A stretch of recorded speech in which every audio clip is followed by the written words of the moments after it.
कभी एक video call में 900 एम्प्लॉयज को नौकरी से निकालने वाले भारतीय मूल के सीईओ विशाल गर्ग आज खुद अपनी कुर्सी बचाने के लिए लड़ाई लड़ रहे हैं। जिस कंपनी में उन्होंने बड़े बड़े फैसले लिए, अब उसी कंपनी के बोर्ड ने उन्हें सीईओ के पद से हटा दिया है। आखिर ये पूरा मामला क्या है और कौन है विशाल गर्ग? नमस्कार, स्वागत है आपका प्राइम न्यूज के डिजिटल प्लेटफॉर्म पर और मैं हूं आपके साथ प्राची गुप्ता।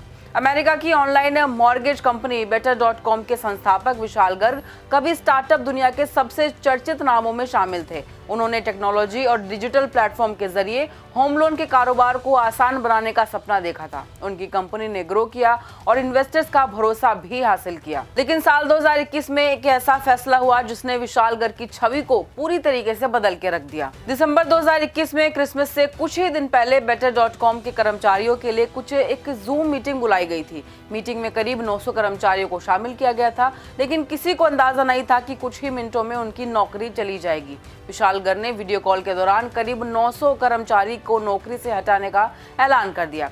बता दें कि कंपनी के कुल कर्मचारियों का ये लगभग 9% हिस्सा था। इसके बाद विशाल गर्ग की जमकर आलोचना की गई और बाद में उन्होंने इसके लिए माफी भी मांगी। विशाल गर्ग ने कंपनी की आर्थिक स्थिति को छटने की वजह बताया, लेकिन अब करीब 5 साल के बाद हालात पूरी तरीके से बदल चुके हैं। जिस सीईओ ने कभी सैकड़ों कर्मचारियों को नौकरी से हटाने का फैसला लिया था, अब उसी कंपनी के बोर्ड ने उन्हें पद से हटा दिया है। 3 अगस्त 2026 को बेटर होम एंड फाइनेंस के बोर्ड ऑफ डायरेक्टर ने विशाल गर्ग को सीईओ के पद से हटाने का फैसला लिया और उनकी जगह डैनियल लुइस ने ली है। लेकिन विशाल गर्ग ने बोर्ड के इस डिसीजन को एक्सेप्ट ही नहीं किया। उन्होंने आरोप लगाया कि नए सीईओ डैनियल ने बोर्ड का भरोसा हासिल करने के लिए उन्हें मिसलीड किया है। गर्ग के मुताबिक लुइस करीब 6 महीने पहले कंपनी से जुड़े मामलों को लेकर उनके कांटेक्ट में आए थे। उन्होंने कॉस्ट कटिंग करने और कंपनी का प्रॉफिट बढ़ाने को लेकर काफी सजेशंस भी दिए थे।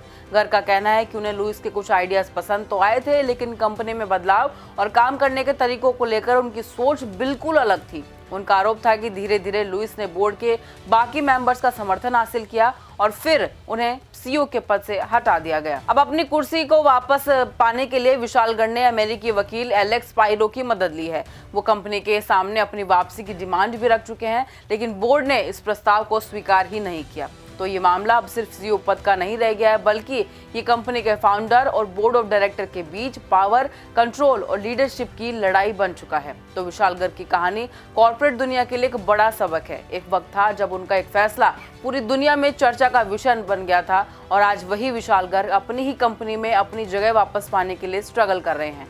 900 कर्मचारियों की छटनी से शुरू हुई ये कहानी अब सीईओ की कुर्सी की लड़ाई तक पहुंच चुकी है। आपको ये कहानी कैसी लगी हमें कमेंट बॉक्स में जरूर बताएं और ऐसी तमाम अपडेट्स के लिए जुड़े रहें प्राइम न्यूज के डिजिटल प्लेटफॉर्म के साथ।